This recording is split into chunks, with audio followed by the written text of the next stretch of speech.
Hi guys, welcome back to another episode of Pop Review. I'm Sean. I'm Alex. And today we're reviewing the Thor Ragnarok movie. Thor Ragnarok. I loved it. I thought it was so great. Review over. Alright, thanks for joining us, guys. That was fun. No, I keep saying this, but, you know, I'm not truly invested in these superhero franchises. I'm not too much of a fan. I mean fan in terms of, like, knowing backstory and, like, you know, etc. But it's been... Did my air just turn on? Oh, look. Wow. It's blowing in the breeze over here. But so I'm pleased to say that I really enjoyed Thor. Like, it's something... Ragnarok. And it's something that I feel like it makes me look forward to more. Yeah. And...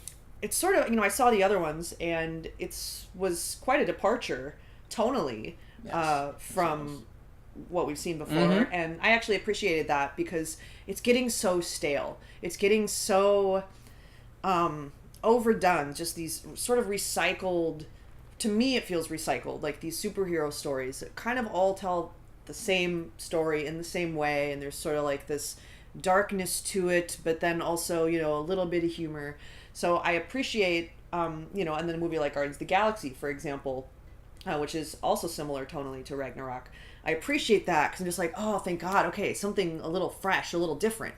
We were talking about when we were watching the New Mutants trailer, how awesome it is that they're incorporating this horror element to the genre. And so I'm sort of excited to see where they go from here with other superhero movies, and hopefully, you know, give them just a little more interest, a little more funk, a little more humor, and just visually different than what we're used to. So that's my review. I really loved it too. Like, I agree with almost everything you're saying, and the fact that it feels completely different than the first two Thors, which I really like the first Thor. Second Thor, not that much. Yeah. But this one just felt like you said, completely fresh.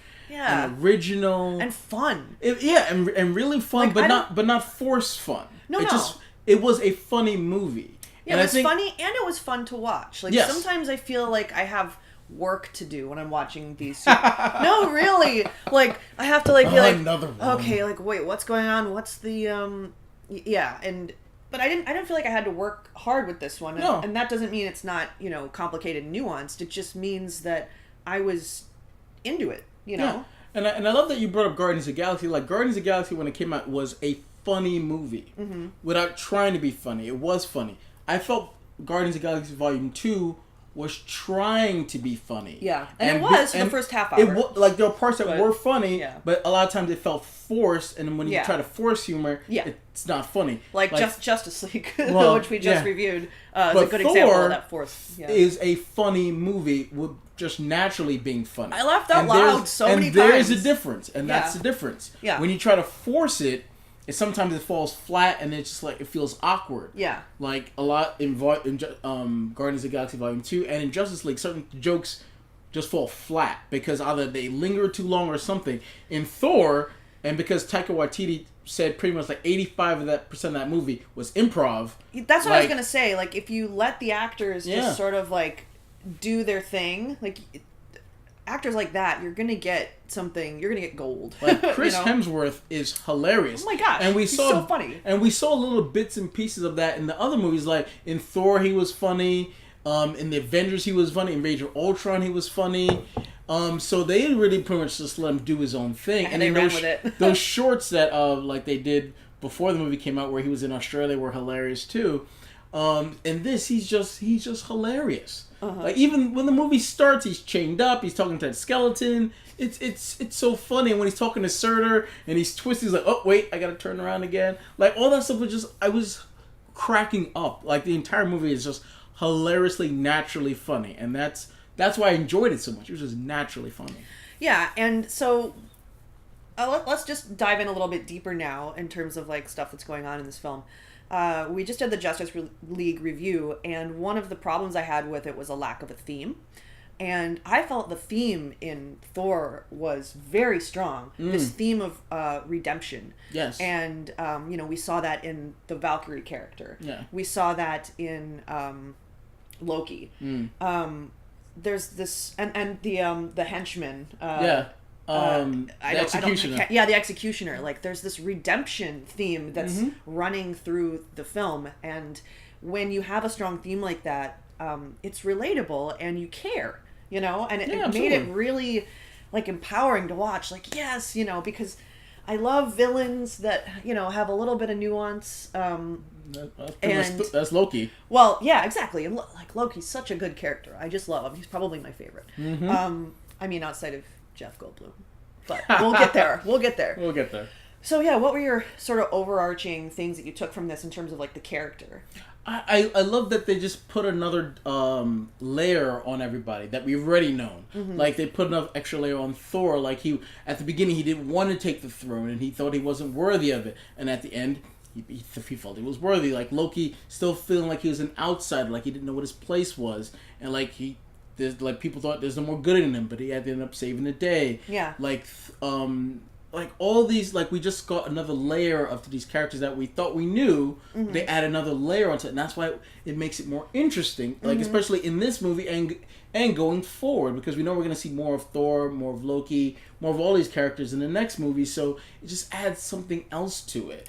And I thought the additions worked really, really well. Like, Valkyrie was Tessa Thompson. I fell in love with her all over again. Like, I loved her in Creed, but in this, she had such a sassiness to her, where she was always snapping her neck like this, like, let's go, are we ready? And I was like, girl, I'd go anywhere with you. Like, she was, I really, really loved her. Like, even the way they set her up, when she first lands, she's like, he's mine, and she falls over because she's drunk. I can relate to her. Like, she's trying to drink her sorrows. She's trying to drink herself to death, pretty much. Like, she just gave up. And then the fact that see her come around and, like, start to believe again, and her sort of, maybe there's a love interest between her and Thor, maybe, we'll see. But just the way she played it with that sassiness, like, I don't give a crap.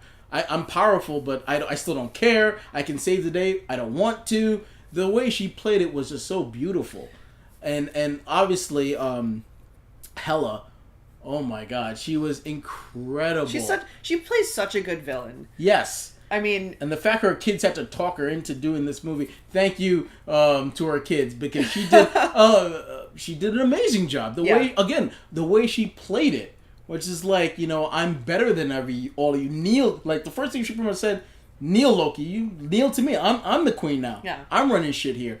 Is the way she played it was just so elegantly. Like you could see like, she was taking it seriously. Like, these movies are taken seriously, and all these actors I want to be in it, because that's all these blockbuster, pretty much superhero movies now, that they're taking it seriously, not joking around. Yeah, Kate Blanchett was amazing. And what you said about adding these extra layers is nice, because, like I said, it does get stale after a while. These superhero movies get stale in that way, and I did actually really enjoy the sort of backstory of when she breaks the sort of mural on the ceiling, and you see the truth, and it's like, oh shit, like, no one's perfect, and like, everybody's done things that they're trying to hide up, and then, of course, your demons come back and they try to take over. I don't know, there's just so many, like, I could write a film essay on this. And it gives an extra layer to even Odin, because, like, thought, like, we saw, like, he was so of a tyrant before, and then at some point, like you said, he wanted to be a beloved king, so he just became complicit. And, like, another theme that sort of ties into this redemptive quality that a lot of the characters' arcs are following is this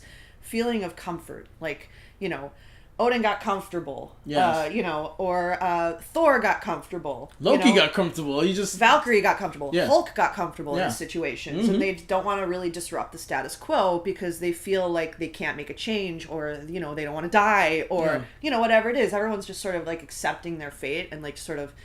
And so it's really nice to see them actually break out of that and, make a change. And I feel like the arcs were really strong. Actually, Thor's was probably one of the weaker arcs in the film. Still good, realizing his full potential, but, like, he's always been a good guy. Like, he doesn't really have many places to go in terms of his arc now. Yeah, I mean, it's pretty much just embracing his powers more, because he felt like after Mjolnir, easy for me to say, was destroyed. He's like, well, there's all my powers, and it took him that vision with Odin to say, like, no, that's just to harness your strength. Like, you are the god of thunder. Yeah.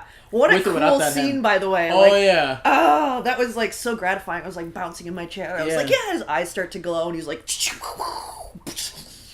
That was my impression of thunder. No, and then him finally being able to think he's ready to take that throne, because if he would have taken it after the Dark World or the first story, it wouldn't have felt natural. Mm-hmm. So, but based on everything he's gone through, him sitting on the throne now makes more sense. Yeah, absolutely.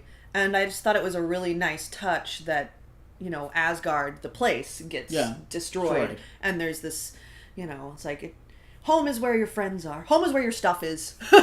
You know, so it's like, you know, Asgard is a people, not a place, and they can rebuild anywhere. And so now they're just all in this spaceship. It's just so weird and awesome. It was pretty good. Yeah. Like, basically, home is the people around you, not where you lay your hat. Yeah. Although, you know, I'm not a hat person anyway, so it's irrelevant. I don't have the skull for it. So let's talk a little bit about Jeffy, my buddy Jeffy. Everything he touches is just because he just plays himself in everything. Basically, yes. He just plays himself, but it works every time, and it's so funny. Ooh, sparkles. Sparkles. Yeah. It was like they're probably just like just go. Just go. Yeah, that's what I would do. Yeah, and like, Jeff, you do whatever you want. Yeah, like you don't even have to say on script. Every time he's talking, it's just funny. Yeah, everything he said was funny. Yeah, and I pretty much I didn't think they wrote anything for him. Just like just go. Yeah, and riffed, and everything he did was like he stole every scene he was in. He wasn't in a lot, just enough. Just enough in it where he worked. It worked. Yeah. And I thought it was a really nice set piece that most of the movie takes place in this, you know, on this trash planet or whatever, you know, and it's just so funny that Jeff Goldblum's the grandmaster of the trash planet. It's just silly, but the aesthetic was so fresh. Like, it was like this weird retro, but like futuristic, but still retro, sort of blocky, almost like Lego looking kind of place. And I don't know, it just really was fresh. I keep saying the word fresh, like, but it really was. It's funny, walking out of that movie, I felt like if they ever tried to do Flash Gordon again, that's what it should look like or feel like and act like. Like if you're like, oh, we're gonna, like if a studio said, let's try to do Flash Gordon again, somebody will say, all right, well, look at Thor Ragnarok and like give me something like that. It doesn't have to be exactly, but in that style, in that vein, that's what Flash Gordon would be. So I think Thor Ragnarok's like, it was like such a science fiction-y feel from the 70s and 80s. Yeah. It just felt like that. Yeah. And it worked. But with its own little twist on it. Yeah, too, of course. Like, because there's some, like, Planet Hulk stuff thrown in. And let's talk about the Hulk. Yeah. Because at the end of Age of Ultron, we just see him in that Quinjet just flying off. Yeah. And we don't know where that ended up. But apparently now we know that Valkyrie, like, kind of swooped him up out of the with the Quinjet and put him on his planet, and now he became the champion, and he was fighting there for 2 years, and he didn't turn back into Bruce Banner. He's been the Hulk for 2 years. Yeah. So he's been on a headache. God, I would have such a headache coming up out of that. Well, he probably did, but but it was a really nice way that they brought him back too, which didn't feel too like really, like, it was nice, you know, just the little video of Black Widow and kind of reminding him that's kind of what snapped him out, and that was nice. That would make sense. That would snap him out of it too. Yeah. So it was nice that they sort of, you know, still sort of tying in a lot of the Avengers stuff, but not in a way that makes me like roll my eyes. You know, it's just a nice little touch here and there of stuff that happened in the last movie, and you know, so, and then, you know, Bruce had a nice arc as well, where he's just sort of like, well, no, I can't be the Hulk again. I can't, you know, otherwise I'll be the Hulk forever. And, you know, what does he do? Of course, no, it's not true. Yeah, I know. Of course not. But, you know, but still he was scared, right? Like, he was like, oh my God, I've been the Hulk for 2 years. And, you know, he's like, what am I doing here? Like, what's going on? And just sort of didn't really want to be a part of it. He seemed kind of scared and, like, coy. And, but, you know, of course, like, he hulks up and destroys this sweet poor little wolf baby. Baby. Yeah. I wouldn't call him baby, but he did get his moments as Bruce Banner. Yeah. Like we saw value in having Bruce Banner there versus also having the Hulk film. Well, that's what I mean. Yeah, because so he had his moment. Yeah, exactly. So or two. I'm trying to think of if there's anything that I disliked about it. I should start taking notes on these things, but I can't really think of anything off the top of my head right now. No, I mean the villain sort of. I mean I like the way they use him pretty much of a way just to get rid of Hela, even though Hela ain't really gone. She didn't die. No. I didn't believe that at all. No. We're gonna see her in Avengers, I'm sure, but I'll put money on it that we're gonna see her again. But there really wasn't a villain, really, there really wasn't, except for Hela. But they sprinkled her in. They didn't spend a lot of time on her because she's doing her thing in Asgard, and the majority of this movie we're following Thor and Hulk trying to get back to that.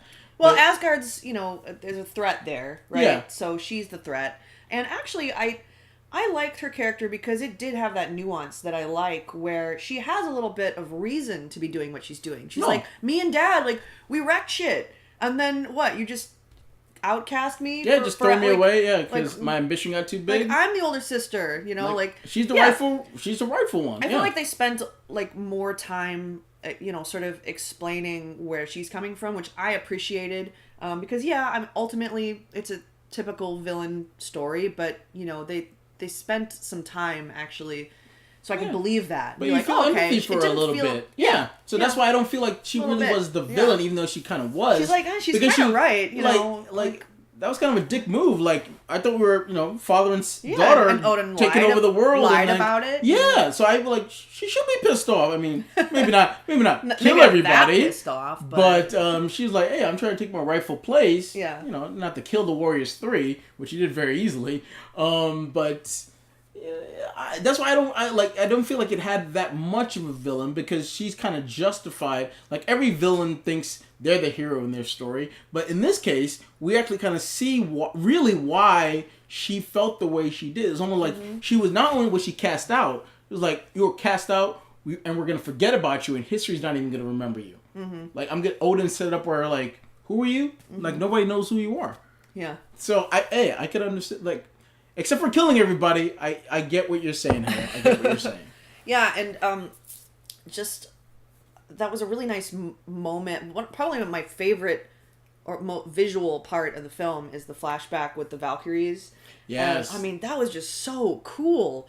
And it's all like very slow motion, but it's just beautiful. And, they're under attack and, they're fallen. And I don't know, that was just I wish I had more of that kind of stuff, because that was just so cool. Well, it's funny how you mention it, because there actually is supposed to be a deleted scene where the Valkyrie who pushes Valkyrie out of the way, that's supposed to be her lover. That's what I figured. I actually gathered that. Yeah, but there was actually supposed to be, like, pretty much saying, like, that scene implied that. There was supposed to be a scene that literally showed us that. Okay. So there was supposed to be a little bit more of that, but they cut that out. Hopefully that's fine. I think it's probably for the better. Well, it worked fine. Like, we got it. Like, I got that anyway. Someone she was close to died, and then she ran and feels guilty or whatever it is. So, but that was just such a beautiful.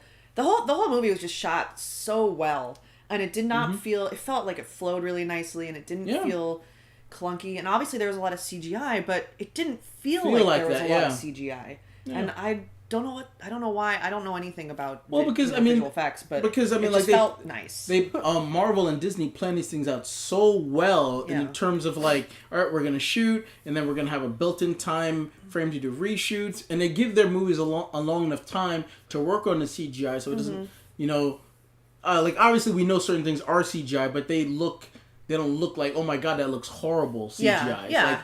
Like, like your brain knows that's not real, but it's not like, oh my god, that looks so bad that I know it's not real. Yeah. There's, like, different levels of how CGI looks. But I think the movie looked fresh. It looked, like I said, it had that 80s sci-fi feel to it. Taika Waititi did a great job of telling the story. Yeah, the pacing was great. I love the fight between Thor and Hulk. I love that. The way they set it up was great. And the fact that Loki was in the audience, especially when Hulk threw him around like this, and Loki was like, yeah, that's how it feels. I died during that moment, because we all know that was a callback from the Avengers. Like, that's how it feels. Yeah. And, like, that whole thing was set up beautifully. And the fact that it was kind of a tie, we really didn't see who won.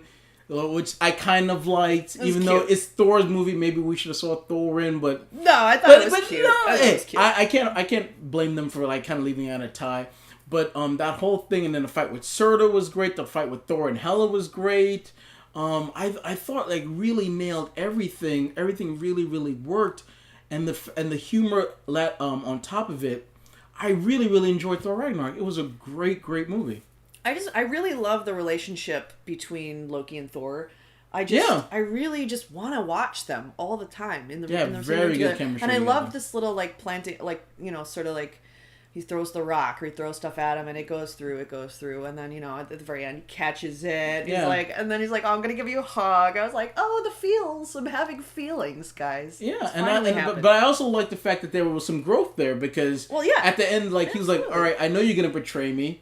So I'm ready for it this time. Whereas before, it always took him as a surprise. Like, oh, I thought we had turned the corner. He's like, for you, there is no corner. Yeah. Like, it's just you. You don't have any growth. Yeah. And that's why he just left them there. But only to find out they know he actually did because he came back and saved everybody. So that was very surprising, but enjoyable. And I feel like we got the right amount of Loki this time. I don't think, like, in the second one, I thought they had to put him in more because the Dark Elf didn't feel like enough of a villain, so we had to kind of throw Loki in more. Mm-hmm. But with this one, I felt like we got just the right amount of him. Yeah. Where it didn't feel like, or he's trying to take over the movie a little bit. He was in there just enough. Yeah. It's a really nice dynamic. Yeah. They have great, like, especially like the get help thing. Like, let's do get help. No, I don't want to do get help again. Let's do it. It works every time. And they're like, get help. So funny. It works again. I was like, I didn't like it. Like their chemistry. Like I would just see a movie with just the two of them, like a buddy comedy. Yeah, a buddy comedy with just those two was great. Yeah. Like we would kind of promised there would be a Thor Hulk buddy movie, and it kind of was. But I would really love a Thor Loki buddy movie. Thor and Loki. Yeah, I mean, I guess the only thing I didn't like, and this is not really the movie's fault, was the fact that Doctor Strange's scene kind of was spoiled. It's exactly at the end of Doctor Strange because we pretty much saw his scene in there. Like, that's the only thing. Yeah, that's the only thing. That's a minor thing. That didn't do anything for me, to be honest. Well, it's just he was there to move along the story, which is fine. But like, pretty much his scene was spoiled. Like, it would have been great if he did a little bit more or they didn't show us that end credit scene because I would have either liked to see more Doctor Strange or maybe not any, or like you said, maybe not tease it so much beforehand, so it's kind of a surprise. Or it would have been nice actually if they would have brought him back at the end to sort of help save the day, like just a little bit, like just like one little favor, like he opens some portal or something. And well, considering they never come back to Earth, like it was like that was okay, but like I said, literally his scene was shown already. Like, so that was the only thing in the movie where I was like, whatever, didn't really do anything. But they got it out of the way early. Yeah, and that's I really thought it was going to be more of it, but that's fine. Yeah, because they really don't go back to Earth really after they leave. Yeah, when Hela shows up, they don't really go back, so it's okay. That's fine. Yeah, that's fine. Yeah, I guess so. So let's just talk about going forward, because there were a few like Easter eggs in there. I thought, not knowing much about this world and about what stories to even anticipate because I don't know. But, when they were in, Odin's sort of like trophy room or whatever, like there's the Tesseract thingy, like the little box. Yes. And Loki gives it a nice little look. Yes. He took it. So does Hela too. Like, Well, yeah, she's almost like, oh, that's nice. But they also kind of retconned the gauntlet being there because in the first Thor we see it there and then we see the gauntlet with oh my god, with the Mad Titan, and so there was like, oh, there's two, so they kind of like say, oh, that one's fake, so they fix that problem, and then when Loki walks by and he sees it, we know he took it. There's no doubt in my mind he took the Tesseract. So do you think we're gonna see that in the next installation? Is he gonna be the villain again, or is he just gonna be? Well, the next movie that takes place is Black Panther, so he's probably not gonna show up in that. Well, right. And then in Avengers: Infinity War, pretty much the way they've been describing is that Thanos is like pretty much on a mission to get all the gems. So somehow, like at the end credit scene where they're like, "Oh, we're going back to Earth," he's like, "It's a good idea." That ship that shows up, that's Thanos' ship. That's what Kevin Feige said. So I'm pretty sure there's gonna be an encounter on that ship. Where then he gets the the Tesseract from Loki, or Loki gives it to him, where he gets that because apparently from the Guardians of the Infinity War trailer, Thor kind of bumps up against a Guardian ship. I'm pretty sure that has something to do with what Thanos does to them. So yeah, that's where that's gonna end up, I think. But there's no way Loki didn't take the Tesseract after he saw it. Right. Well, hopefully going forward, I want to see another film like that tonally, which is just sort of fun but still with stakes and still with character arc. You know, like you have to have those things in order to enjoy the whole experience and the story. So. How many lightning bolts? Lightning bolts. What'd you give it? I'm gonna say, like I said, everything in this movie really worked. The story worked. It didn't feel long. It felt really smooth. The humor worked. I love the story. Like I said, Tessa Thompson and oh my god, Hella, I can't remember her name. Kate Blanchett, sorry. Between those two alone, those additions really added to the Thor mythology that they already set up. Yeah. So I'm going to give it 8.5 lightning bolts. I really, really enjoyed it. Yeah. I was going to give it... I'll do that 8 times now. No, I was going to give it 8 lightning bolts. Okay. Yeah. I really just liked this movie. I thought it was a good movie. It was very enjoyable. Like, it's an Alex movie. Like, I really honestly, like, whether you like the Marvel Cinematic Universe or not, it's hard for me to, like, for anyone to come out of that movie and say they didn't have a good time. You might not like the story or whatever, but you can't say that movie is not enjoyable. Yeah. That is an enjoyable movie. Yeah. It's hard for me to see anyone walking out like, oh, I didn't have a good time. Like, you'd have to be dead inside if you think that. I'm sorry. And I thought I was, but... No, I know I am. Maybe it brought me out of my... And because it was so good, I can't say that. I just We're can't alive say now. that. It brought us back to life. Just for a little bit, and then I went back to normal. But, that movie is just really, really enjoyable. And Taika Waititi said he'd like to do another one. I hope they want to do another one. I don't know if that's in Marvel's plans, but if he wants to do another Marvel movie... and they say he's going to, sign me up. I'll buy my ticket right now. But I'm just curious to see where the Marvel movies are going. Obviously, we're going to have Black Panther, which we're both very excited about. And then sometime soon this year, they're going to release the Infinity War trailer, because that's coming out next May. And then we'll get Ant-Man and the Wasp, which I'm also excited for. So the next couple of Marvel movies I'm looking very, very forward to. Cool. Well, what do you guys think about Thor? Yeah. Did you like it? If you didn't, are you dead inside? Probably. But yeah, no, really. I think so. Comment below about what you think is going to happen in the future. About everything that we talked about in terms of the character arcs and all that stuff. I mean, there's really nothing bad to say about this movie, but if you have something, share it below. Otherwise, you can just sing your praises and we can talk about it. I'm down with doing that too. Yeah, exactly. So we can do both. Yeah. Whatever you want. Be sure to like and subscribe if you want to see more stuff like this. And I guess we'll see you next time. I'm Alex. I'm Sean. So next time, guys. Sparkles.